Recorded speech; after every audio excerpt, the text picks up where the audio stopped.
Halo, selamat pagi sahabat ASN Belajar. Ketemu lagi dengan saya Azizi di channel ASN Belajar.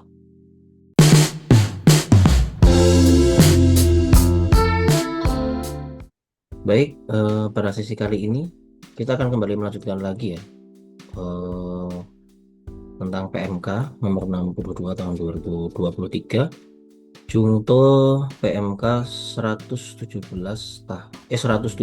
tahun 2024. Baik, untuk sesi kali ini kita akan agak panjang karena kita masih banyak peraturan-peraturan lain yang perlu dikejar untuk pembacaannya. Baik, supaya lebih singkat, mari kita langsung saja. Saya izin share screen ya.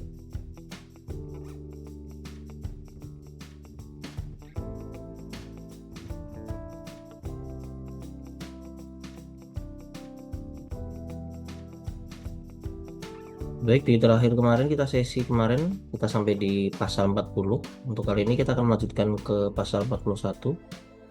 Paragraf 12, pengalokasian anggaran untuk pelaksanaan belanja bantuan sosial.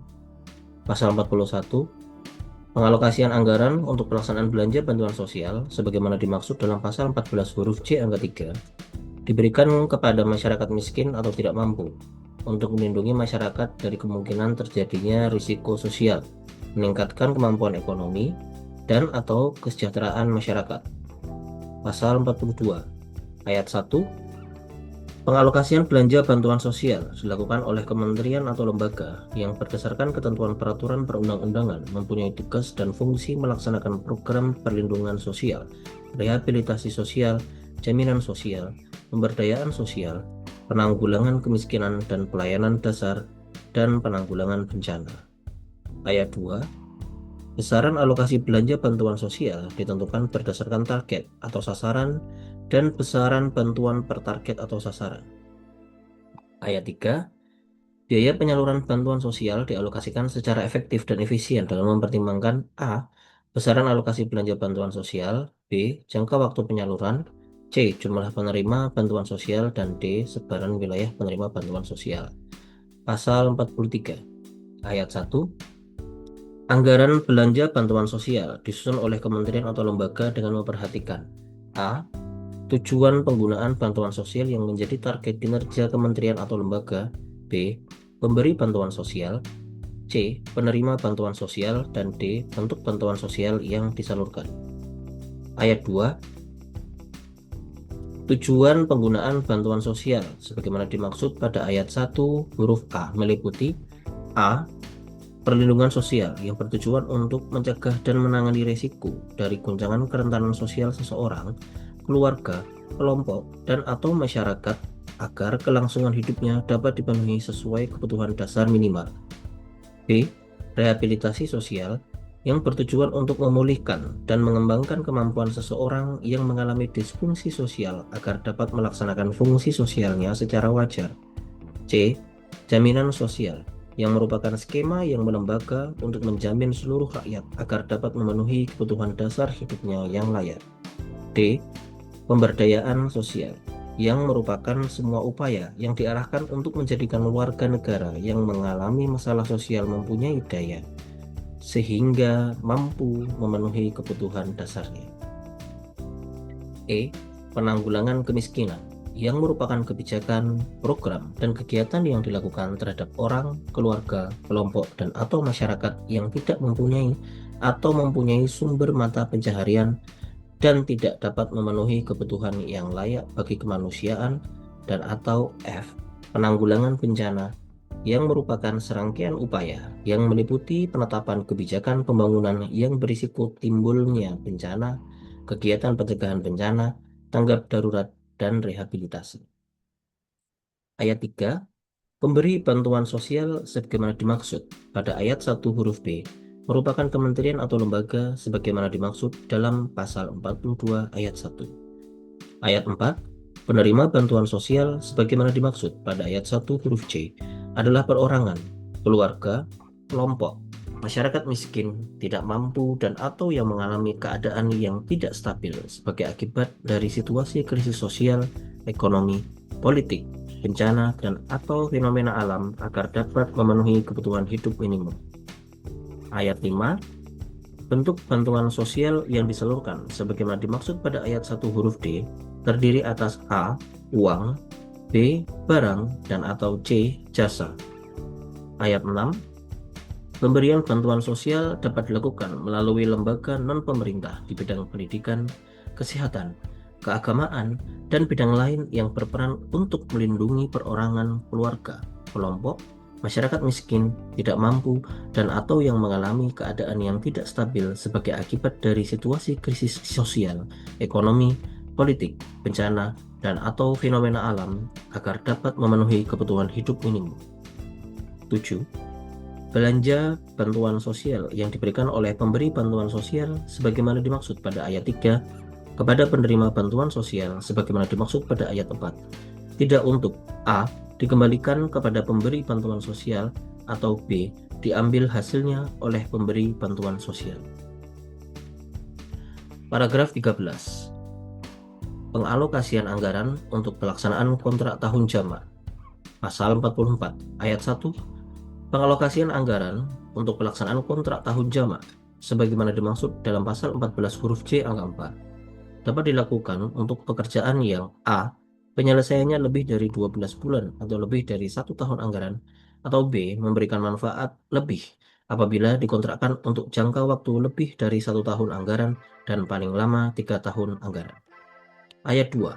Pekerjaan yang penyelesaiannya lebih dari 1 tahun anggaran sebagaimana dimaksud pada ayat 1 huruf A termasuk untuk A. pekerjaan yang penyelesaiannya direncanakan kurang dari 12 bulan tetapi membebani lebih dari 1 tahun anggaran, atau B. pekerjaan yang semula direncanakan dilakukan secara tahun tunggal menjadi tahun jamak sebagai akibat dari suatu keadaan kahar sehingga kewajiban yang telah ditentukan dalam kontrak tidak dapat dipenuhi. Ayat 3. Pekerjaan yang dapat dilakukan dengan kontrak 1 tahun jamak sebagaimana dimaksud pada ayat 1 meliputi A. pekerjaan konstruksi dan atau B. pekerjaan non-konstruksi.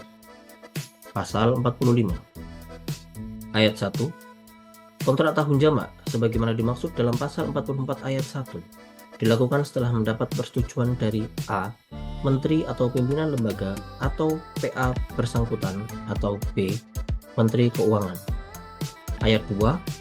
Kontrak tahun jamak yang sebagian atau seluruhnya dibiayai dengan PLN, PDN, dan atau hibah dikecualikan dari ketentuan sebagaimana dimaksud pada ayat 1. Yang dimaksud PLN adalah pinjaman luar negeri atau PDN adalah pinjaman dalam negeri. Ayat 3. Persetujuan kontrak tahun jamak oleh menteri atau pimpinan lembaga atau PA atau pengguna anggaran sebagaimana dimaksud pada ayat 1 huruf A diberikan untuk A.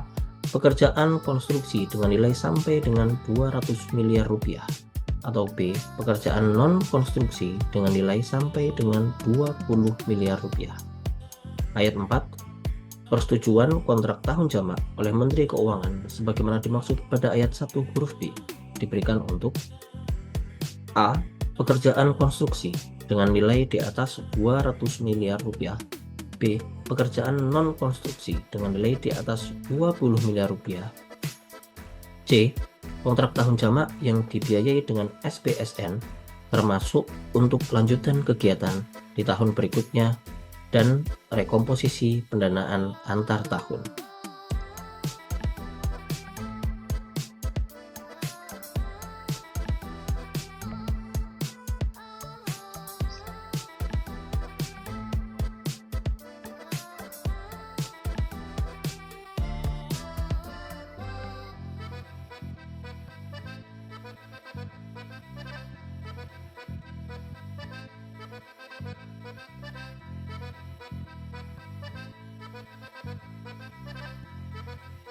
Di sini yang dimaksud SPSN adalah surat berharga syariah negara atau sukuk negara.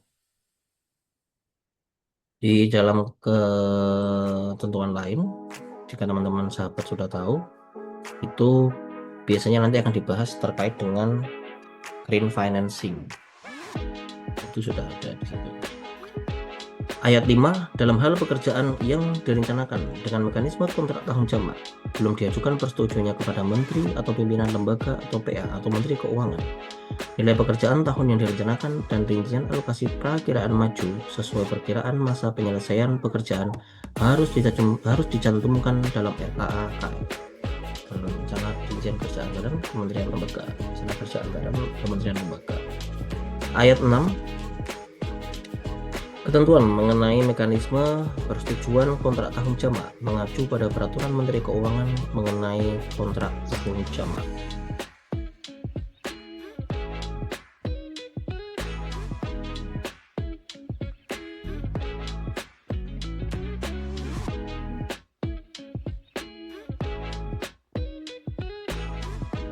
Rencana kerja RKKL adalah rencana kerja dan anggaran Kementerian Negara atau lembaga. Paragraf 14. Pengalokasian anggaran untuk pelaksanaan kerjasama pemerintah dan badan usaha melalui pembayaran ketersediaan layanan atau availability payment. Pasal 46.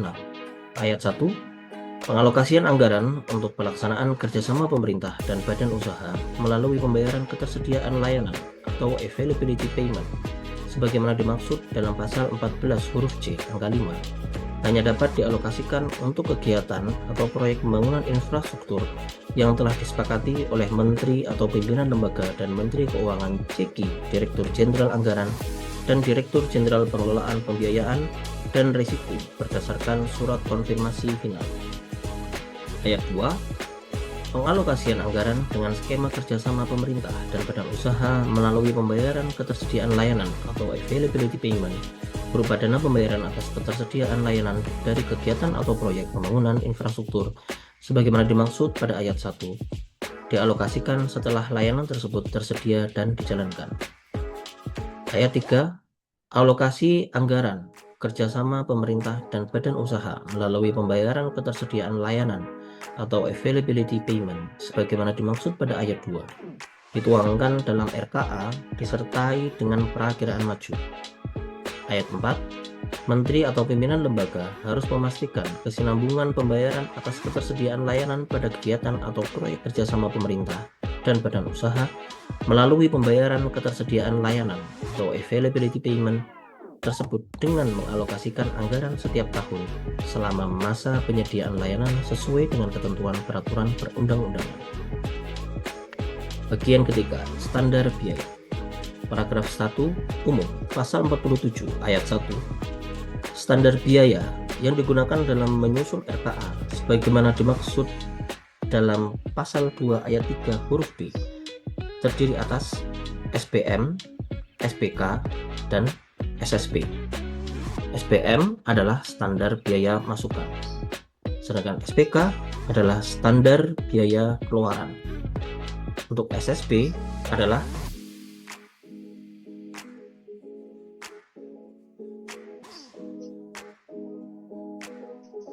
di sini SSP ada beberapa, yaitu adalah subsidi selisih bunga.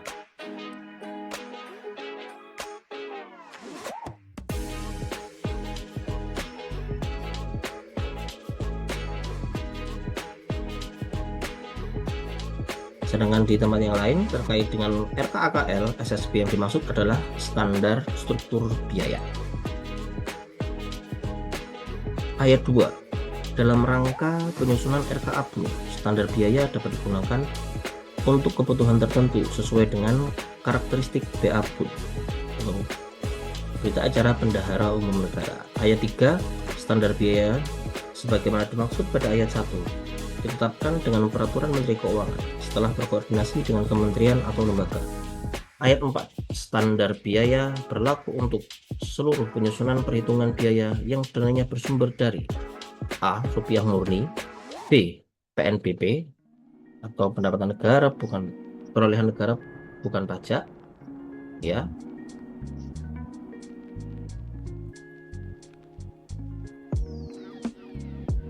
Penerimaan negara bukan pajak.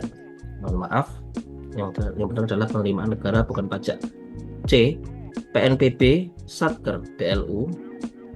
D. SPSN atau E. Pinjaman atau hibah kecuali diatur tersendiri dalam naskah perjanjian pinjaman atau hibah. Ayat 5. PA atau KPA bertanggung jawab atas kesesuaian penggunaan, kebenaran formil dan material standar biaya. Ayat 6. Pengawasan atas penggunaan standar biaya dilakukan oleh APIP K kementerian atau lembaga sesuai dengan ketentuan peraturan perundang-undangan. Ayat 7. Kementerian Keuangan, CG Direktorat Jenderal Anggaran, dan atau kementerian lembaga melaksanakan monitoring dan evaluasi penerapan standar biaya sesuai dengan kewenangannya. Paragraf 2. SPM atau standar biaya masukan. Pasal 48 ayat 1. SPM sebagaimana dimaksud dalam pasal 47 ayat 1 huruf A berlaku untuk A. beberapa atau seluruh kementerian atau lembaga, atau B. satu kementerian lembaga. Ayat 2.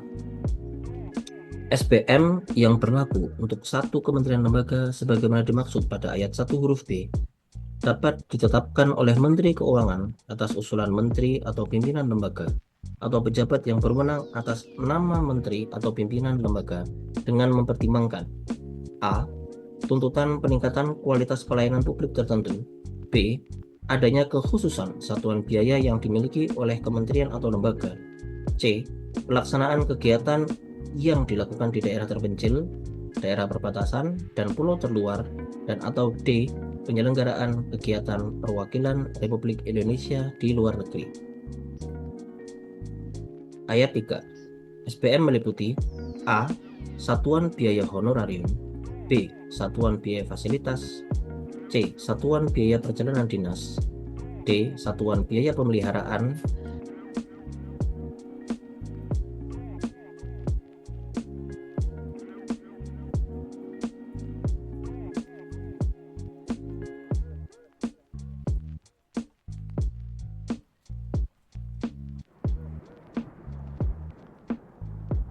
E. satuan biaya barang dan jasa, dan F. satuan biaya bantuan.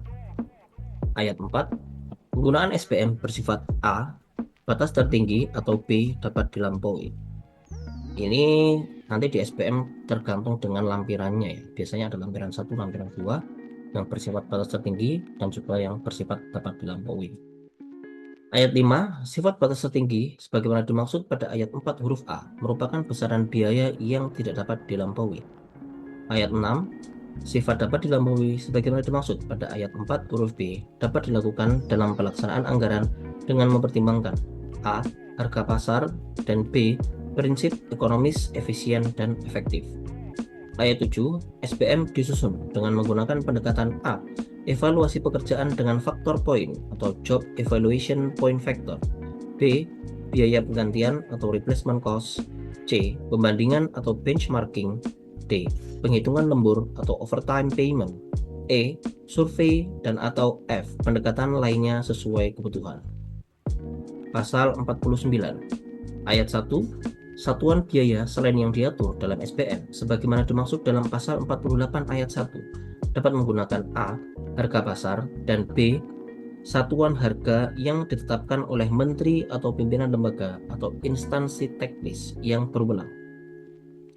Ayat 2, penggunaan satuan biaya sebagaimana dimaksud pada ayat 1 dikecualikan terhadap satuan biaya yang menambah penghasilan dan atau fasilitasi bagi pejabat negara, prajurit TNI atau anggota Polri, ASN dan OASN yang dipekerjakan untuk melaksanakan tugas rutin kementerian atau lembaga.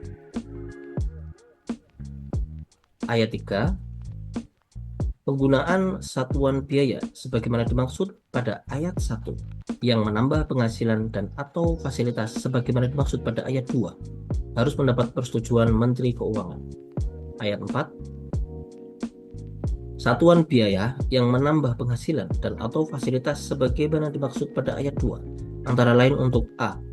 honorarium bagi pejabat negara, prajurit TNI atau anggota Polri, ASN atas pelaksanaan tugas tertentu yang membutuhkan upaya yang lebih besar, B. honorarium bagi non-ASN yang ditugaskan atas amanat undang-undang atau peraturan pemerintah atau peraturan presiden dan yang hak keuangannya belum diatur, dan atau C. fasilitas tambahan bagi pejabat negara, prajurit TNI atau anggota Polri, ASN dan non-ASN yang diamanatkan dalam undang-undang atau peraturan pemerintah atau peraturan presiden. 5. Ayat 5. Honorarium bagi pejabat negara, prajurit TNI atau anggota Polri, ASN atas pelaksanaan tugas tertentu yang membutuhkan upaya yang lebih besar sebagaimana dimaksud pada ayat 4 huruf A, paling lama selama 3 tahun. Ayat 6.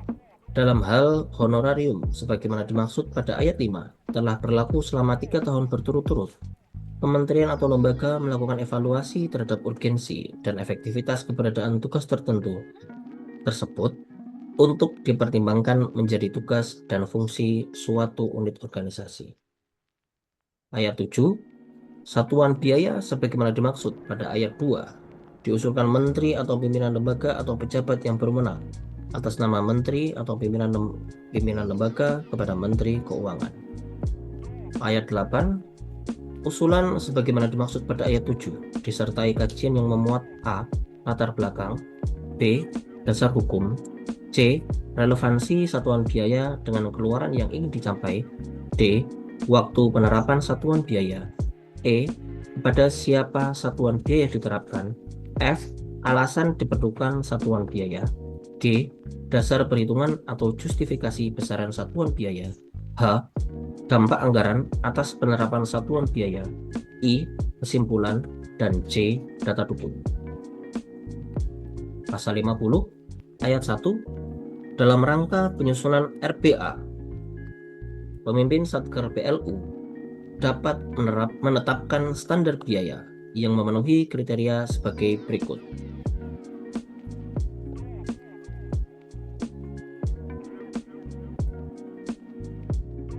A.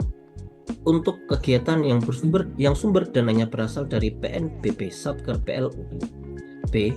Dapat menjadi bagian dari komponen biaya tarif layanan. Dan C. Mempertimbangkan harga pasar. Ayat 2. Penggunaan standar biaya sebagaimana dimaksud pada ayat 1 dikecualikan untuk satuan biaya berupa A. Satuan biaya yang menambah penghasilan dan atau fasilitas di luar komponen remunerasi bagi Dewan Pengawas, pejabat pengelola, dan pegawai Satker PLU. B.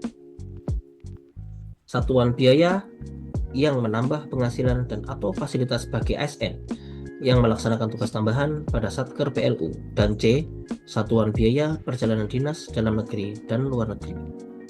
Ayat 3. Penggunaan satuan biaya sebagaimana dimaksud pada ayat 2 huruf A dan huruf B harus mendapat persetujuan Menteri Keuangan dengan kriteria sebagai berikut. A. Penghasilan tambahan bagi ASN, Dewan Pengawas, pejabat pengelola, dan pegawai Satker PLU yang melaksanakan tugas tambahan berdasarkan amanat dari undang-undang atau peraturan pemerintah atau peraturan presiden. Dan atau B. Fasilitas tambahan bagi ASN, Dewan Pengawas, pejabat pengelola, dan pegawai Satker PLU berdasarkan amanat dari undang-undang atau peraturan pemerintah atau peraturan presiden. Paragraf 3. SPK. Baik, sebelum ke paragraf 3, di sini tadi dibahas terkait pasal 50 terkait RBA. RBA di sini yang dimaksud adalah rencana bisnis dan anggaran. Itu biasanya dokumen perencanaan tahunan yang memuat program kegiatan, target kinerja, dan anggaran untuk PLU tadi, Badan Layanan Umum. Kemudian kita menuju ke paragraf ketiga, SPK, Standar Biaya Keluaran, Pasal 51 ayat 1. SPK sebagaimana dimaksud dalam Pasal 47 ayat 1 huruf B terdiri atas SPKU dan SPKK. SPKU adalah standar biaya keluaran umum dan SPKK adalah standar biaya keluaran khusus. Ayat 2, penggunaan SPK bersifat batas tertinggi yang tidak dapat dilampaui. Jadi bedanya dengan SPM tadi, kalau untuk SPK itu sifatnya hanya batas tertinggi yang tidak dapat dilampaui. Ayat 3, dalam hal kementerian atau lembaga membutuhkan besaran biaya yang melampaui besaran SPK yang telah ditetapkan Menteri Keuangan, harus mendapat persetujuan dari Menteri Keuangan CG Direktur Jenderal Anggaran. Ayat 4, pelampauan besaran sebagaimana dimaksud pada ayat 3 dapat disetujui dengan mempertimbangkan A. Harga pasar, B. prinsip ekonomis, efisien, dan efektif, dan atau C. perubahan tahapan. Ayat 5. Pelampauan besaran yang telah mendapat persetujuan Menteri Keuangan Ceki Direktur Jenderal Anggaran sebagaimana dimaksud pada ayat 4 dapat ditindaklanjuti oleh kementerian atau lembaga dengan melakukan revisi anggaran. Ayat 6. SPK disusun dengan menghitung biaya yang dibutuhkan dari seluruh tahapan dalam proses pencapaian keluaran. Ayat 7. Keluaran yang dapat diusulkan menjadi SPK sebagaimana dimaksud pada ayat 6 merupakan keluaran yang bersifat berulang. Ayat 8. Penyusunan SPK sebagaimana dimaksud pada ayat 1 memedomani SPM dan SSP. Pasal 42 ayat 1 SPKU sebagaimana dimaksud dalam pasal 51 ayat 1 huruf A disusun oleh Direktorat Jenderal Anggaran melalui identifikasi keluaran sejenis pada beberapa atau seluruh kementerian atau lembaga. Ayat 2 SPKK sebagaimana dimaksud dalam pasal 51 ayat 1 huruf B disusun oleh kementerian atau lembaga dan atau Direktorat Jenderal Anggaran melalui identifikasi keluaran pada satu kementerian atau lembaga. Ayat 3. SPKK yang disusun oleh kementerian atau lembaga sebagaimana dimaksud pada ayat 2 diusulkan oleh menteri atau pimpinan lembaga atau pejabat yang berwenang atas nama menteri atau pimpinan lembaga kepada Menteri Keuangan Ceki Direktur Jenderal Anggaran. Ayat 4. Berdasarkan usulan SPKK sebagaimana dimaksud pada ayat 3, Kementerian Keuangan Ceki Direktorat Jenderal Anggaran bersama kementerian lembaga melakukan penelaahan atas usulan SPKK.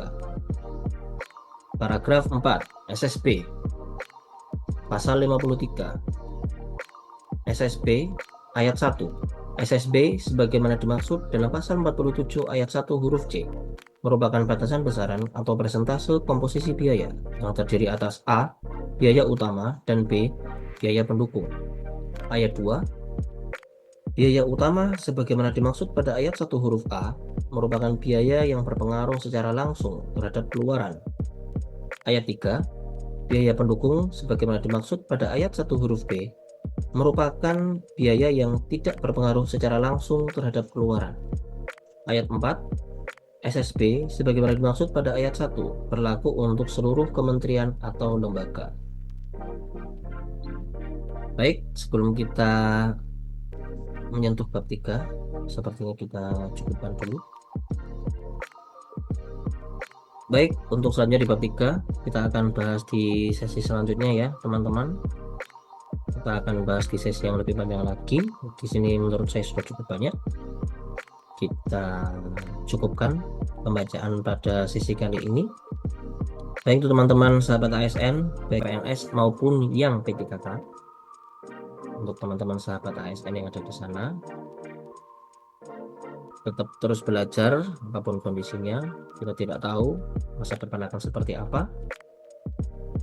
Jadi yang bisa kita lakukan hanyalah terus belajar dan terus belajar, karena ilmu yang bermanfaat itu bisa menjadi satu-satunya bekal kita nanti ke depan.